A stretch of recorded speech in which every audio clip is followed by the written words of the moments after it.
کے ساتھ اس میں مل کے کام کرنا ہے کہ منشیات کی لعنت سے جتنا جلد ہو سکے چھٹکارا ملے. بہت شکریہ. السلام علیکم. پہلے تو آپ کا بہت بہت شکریہ کہ آپ نے ہمارے ایریے میں آنے کے لیے وقت نکالا, اور جس طرح منشیات کے حوالے سے ہمارے سینئرز نے بات کی تو میں بھی کچھ الفاظ کہنا چاہوں گی کہ یہ بہت جو ہے ڈینجر چیز ہے. اس سے پورے گھر تباہ ہو چکے ہیں. ہمارے خود کے ایریے میں کافی گھروں کو ہم دیکھ رہے ہیں کہ مرد حضرات گھر میں ہوتے ہیں اور خواتین پہ تشدد کیا جاتا ہے. انہیں کہا جاتا ہے کہ آپ جاب کریں, کچھ بھی کریں. جوان بچے ہیں وہ خود کما رہے ہیں, بیویاں کما رہی ہیں, بہنیں کما رہی ہیں اور اپنے مردوں کا پورا کر رہی ہیں. تو ایسا ہم اسی لیے ہم ایک آواز ہونا چاہ رہے ہیں. ہم نے پوری ایک ٹیم اسی لیے ڈیولپ کی ہے کہ ہم مل کر اس پر اپنے ایریے میں کام کر سکیں اور ایسے گھروں کو بچا سکیں جو گھر اس کا نشانہ بن کے تباہ و برباد. سر میں یہ کہنا چاہ رہی ہوں کہ اس معاملے میں ہم عورتیں کتنا کام کر سکتے ہیں, کیونکہ صلاحیتیں ہم سب عورتوں میں موجود ہیں, لیکن انہیں باہر نکالنے کے لیے بھی کچھ چاہیے. تو ہم کس طرح سے کام کریں, کیا کریں کہ اس لعنت سے ہمیں چھٹکارا ملے, کیونکہ یہ وہ زہر ہے جو ہمیں نظر نہیں آ رہا لیکن ہماری نسلیں ختم کر رہا ہے. کہیں آئس کا نشہ ہے تو اور سمت بونڈ کا نشہ, یہ اتنے معمولی سا یہ نشے ہماری نسلوں میں گھلتا چلا جا رہا ہے, چاہے وہ گٹکا ہو یا کوئی بھی چیز ہو. یہ ہماری نسلوں میں اس طرح سے سرایت کر گیا ہے کہ ہمارے بچے شاید ہمارے بغیر رہ جائیں گے لیکن اس نشے کے بغیر نہیں رہ رہے ہیں. تو ہم کیا کردار ادا کر سکتے ہیں, ہمیں یہ بتائیے سر. بہت اچھا سوال ہے. اور ہمارے معاشرے میں یہ سمجھا جاتا ہے کہ جو ہماری خواتین ہیں نا, خاص کر یہ کوئی کام نہیں کر سکتی, یہ سمجھا جاتا ہے. اور ان کو اور آپ کو یہ علم ہونا چاہیے کہ جو پاکستان کی کل آبادی کا 55% حصہ جو ہے تقریباً وہ خواتین پہ مشتمل ہے. یہ بہت بڑی تعداد ہوتی ہے کسی بھی معاشرے کے لیے خواتین کا, اور یہ ہمیشہ سے خواتین کو نظر انداز کیا گیا ہے. وہ اس وجہ سے کیا وہ یہ مسئلے پیش آئے, وہ اس طریقے سے کہ ان کو تعلیم نہیں دینی ہے, ان کو شعور نہیں دینا ہے, ان کو اپنے پاؤں پہ نہیں کھڑا کرنا ہے. تو اس وجہ سے یہ مسئلے سارے اب سامنے ہمیں آتے چلے جا رہے ہیں. اچھا, جب ایک بہت بڑے جنرل تھے نپولین بوناپارٹ, اس نے بہت ساری دنیا کو فتح کیا, تو اس نے ایک بہت اچھی بات کہی تھی کہ تم مجھے ایک اچھی ماں دو, میں تمہیں ایک قوم دوں گا. آپ یہ دیکھیں, ایک ماں جو ہوتی ہے وہ پوری قوم کو بناتی ہے, اور ایک ماں اگر چاہے تو پوری قوم کو بگاڑ بھی سکتی ہے. تو ہمارے یہاں جو دیکھا گیا ہے, جو سمجھا گیا ہے, وہ یہ ہے کہ ماں کے کردار کو کوئی اہمیت ہی نہیں دی گئی, عورت کے کردار کو کوئی اہمیت ہی نہیں دی گئی. اگر ہمارے معاشرے کی خواتین کو اہمیت دی جاتی تو آج ہمیں یہ دن دیکھنے نہیں پڑتے. تو اس طرح کے جو نشے آ گئے ہیں, اب جیسے ایک جو نیا نشہ آیا ہوا ہے 10-12 سال سے, وہ ہے آئس کا نشہ. آئس کا نام آپ نے بہت سنا ہوگا, کرسٹل آئس. یہ بالکل شکر کے مانند اور نمک کے مانند کے ٹکڑے ٹکڑے ہوتے ہیں.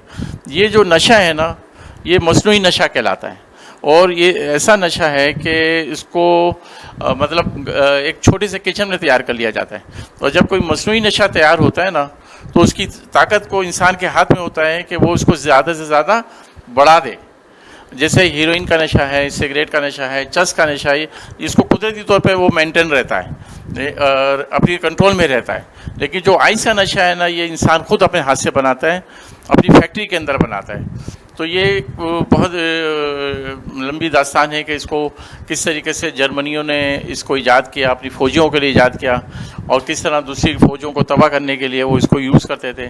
اور جب اس کو استعمال کرتے تھے تو وہ گھنٹوں اس میں وہ جاگتے رہتے تھے, 3 دن تک ان کے فوجی جاگتے رہتے تھے. لیکن جو اس کا دوسرا اثر پڑا وہ یہ پڑا کہ وہ ایک اس کے عادی بن گئے. اور جب کوئی عادی بن جاتا ہے کسی بھی نشے کا, تو وہ پھر اس انداز سے وہ اپنے آپ کو تباہ برباد کر دیتا ہے. تو ہمیں آپ کو چاہیے کہ اس کے بارے میں تو معلومات حاصل کریں اور اپنے بچوں پہ نظر رکھیں. لڑکی ہو لڑکا ہو, ان کو سختی سے دیکھیں کہ وہ کہاں پہ جاتے ہیں, کن ایکٹیویٹیز میں جاتے ہیں, اور ان کو بس مثبت سرگرمیاں مہیا کریں. اور دوسری چیز میں یہ بھی کہوں گا کہ خواتین بہت بڑی تعداد میں اس نشے کے اندر مبتلا ہو گئی ہیں. وہ اس کی وجوہات ہیں.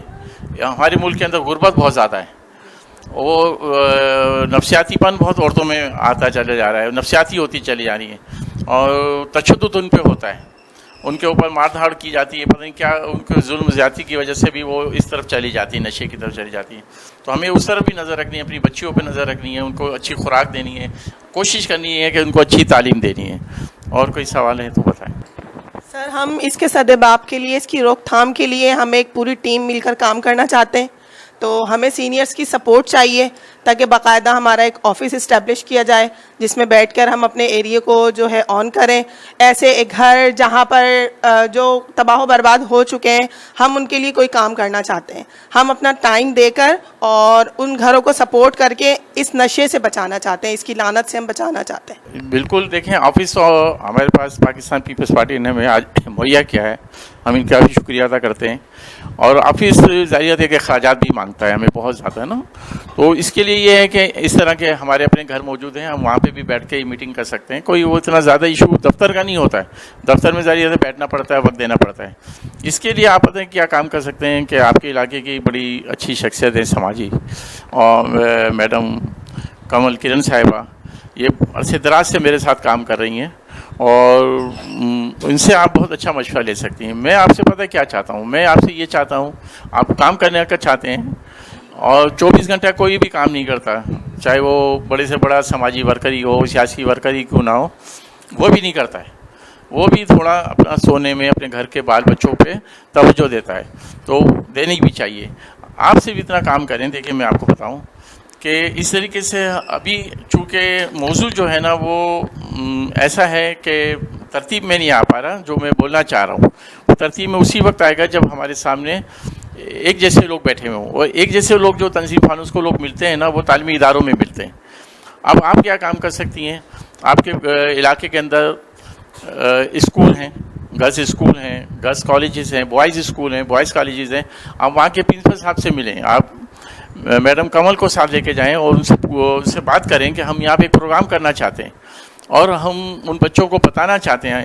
ہمارے پاس موویز بھی ہیں، ہمارے پاس بہت زیادہ لٹریچر بھی ہیں، پوسٹرز بھی ہیں، ہمارے پاس بہت سارا مواد ہے، اس پہ لٹریچر ہے، آرٹیکلس ہم نے لکھے ہیں. وہ ان بچوں کو آرٹیکلس دیں گے اور اس طریقے سے ہم گیٹ ٹوگیدر کریں گے ان بچوں کے ساتھ، ان سے ہم بات چیت کریں گے. تو آپ یہ دیکھیں کہ اگر ایک کلاس روم میں ایک اسکول کے اندر 400 500 200 بچہ اگر ہمیں مل جاتا ہے تو ہماری آواز وہاں تک پہنچے گی. اور بچوں کو زیادہ تر دیکھیں لوگ نشہ کیوں کرتے ہیں. نشے میں نے 5 سال تک منشیات کے عادی افراد کا علاج بھی کیا تھا مل کے ڈاکٹر صاحب کے ساتھ. میں خود ڈاکٹر تو نہیں ہوں، لیکن میں کوئی سوشل ورکر کی حیثیت سے گیا، وہاں پہ میں نے دیکھا وہ کس طریقے سے نشے میں آئے. تو زیادہ تر جو لوگ نشے میں آئے نا، وہ لا علمی کی وجہ سے آئے. ان کو علم نہیں تھا. اس لڑکے کو، لڑکا تھا، ینگ تھا، سگریٹ پینے لگ گیا، دوست پی رہے تھے، دوستوں نے چرس پلا دی، اس کو ہیروئن پلا دی اور اس لت میں مبتلا کرتے چلے گئے. لوگوں کو شعور نہیں ہے یہ کتنا گندا نشہ ہے.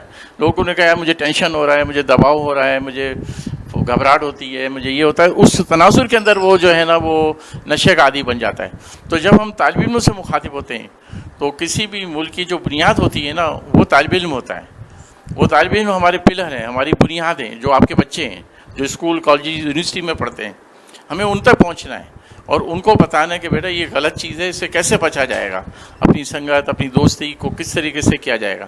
تو اس کے لیے ہمیں کوئی دفتر کی ضرورت نہیں ہے. میڈم کا گھر ہے، فلاں کا گھر ہے، ہم بیٹھے ہیں 4 آدمی ہیں، یہ ہمارا اپنا دفتر ہے، یہ اچھا کام کر رہے ہیں. ان کے ساتھ مل کے ہم مزید اپنے پروگرام کو بڑھا سکتے ہیں. آپ گرلس اسکول کالجز میں جائیں، اگر بوائز میں جاتی ہیں تو وہاں پہ جا کے یہ پروگرام آرگنائز کریں. تقریری مقابلے کرائیں بچوں سے، تحریری مقابلے آپ کروائیں بچوں سے، پوسٹرز کمپٹیشنز کرائیں. انعامات ہم دیں گے نا، ان کو لا کے ایوارڈ دیں گے تاکہ ان بچوں کی حوصلہ افزائی سکے، ان کو مثبت سرگرمیاں دیں آپ. اگر یہ آپ کام کریں گے تو یقیناً ایک بڑا اور نیک کام ہوگا. محترم، آپ یہ جو دیکھ رہے ہیں نا، یہ ہماری خواتین ہیں، ہماری یہ بہنیں ہیں جو آج ہمارے ساتھ کھڑی ہیں، اور یہ اس لیے یہاں پہ آئی ہیں کہ یہ دیکھ رہی ہیں کہ پاکستان میں جو منشیات ہے وہ کس حد تک آگے بڑھ گئی ہے، کس طرح بڑھ رہی ہے اور کس طرح وہ متاثر ہو رہے ہیں یہ گھرانے. تو یہ بہت بڑی بات ہے کہ ہماری یہاں اس علاقے کی، اورنگی ٹاؤن کی، الطاف نگر کی یہ خواتین جو ہیں وہ دل و جان سے یہ چاہتی ہیں کہ اس معاشرے سے منشیات کا خاتمہ ہو. ظاہری بات ہے ان کے اتنے وسائل نہیں ہیں، مسائل زیادہ ہوں گے یقیناً، لیکن میں ان خواتین کو دلی مبارکباد پیش کرتا ہوں اور میں ان کا شکر گزار ہوں کہ وہ اس مسئلے کو سمجھ رہی ہیں. لیکن ہمارے جو اعلیٰ حکام ہیں وہ اس مسئلے کو نہیں سمجھ رہے. اور میں یہاں آ کے مجھے خوشی ہوئی کہ ہماری یہ جو خواتین ہیں، یہ ظاہری بات ہے ایک ہمارا پسماندہ علاقہ ہے، یہاں کی ان کا شعور یہ بتاتا ہے کہ یہ پاکستان سے محبت کرتی ہیں، منشیات سے نفرت کرتی ہیں. میں بہت سارے علاقوں میں جاتا ہوں، لیکن جو جذبہ، جو ہمت، جو محبت ان لوگوں کے دلوں میں ہے وہ یقین میں نے بہت سے علاقوں میں نہیں پائی. میں کالجز کی پرنسپل سے ملتا ہوں, میں اساتذہ سے ملتا ہوں, بڑے پروفیسر سے ملتا ہوں, لیکن وہ جذبہ میں نے نہیں دیکھا جو ان جذبہ ہماری ان خواتین کے اندر ہے. وہ ان کو میں سمجھاتا ہوں, وہ بتاتا ہوں کہ وہ ہمارے ساتھ مل کے کام کریں, لیکن مجھے افسوس سے کہنا پڑتا ہے کہ وہ ان میں وہ چیز نہیں ہے جو ہماری ان خواتین کے اندر موجود ہے. ہمارے جو حکام اعلیٰ سے ملاقات ہوتی ہے وہ بھی وہ جذبہ ہمت رکھتے جو ان میں رکھنی چاہیے.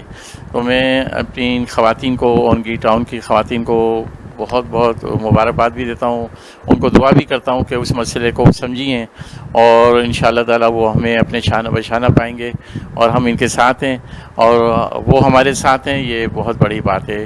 انشاءاللہ تعالی ہم مل جل کے کام کریں گے, اپنے پاکستان کو منشیات سے صاف کریں گے, پاک کریں گے. آج اگر میرے گھر کا مسئلہ نہیں ہے تو اللہ نہ کرے کل یہ میرے گھر کا مسئلہ ہو سکتا ہے. آج جن لوگوں کے گھر کے مسئلے ہیں, جن کے گھر میں عادی افراد موجود ہیں, وہ بھی یہ سوچتے ہوں گے کہ کہیں ہمارا مسئلہ نہیں ہے. آج وہ اس بیچارے اسلت میں, اس عذاب میں, اس اذیت میں پھنس چکے ہیں. تو لہٰذا ہمیں چاہیے کہ ہم جوائنٹ ہینڈ بنائیں اور اپنی ذمہ داریوں کو محسوس کریں اور انشاءاللہ تعالیٰ پھر اس طریقے سے ہم پاکستان کو منشیات سے پاک کر سکیں.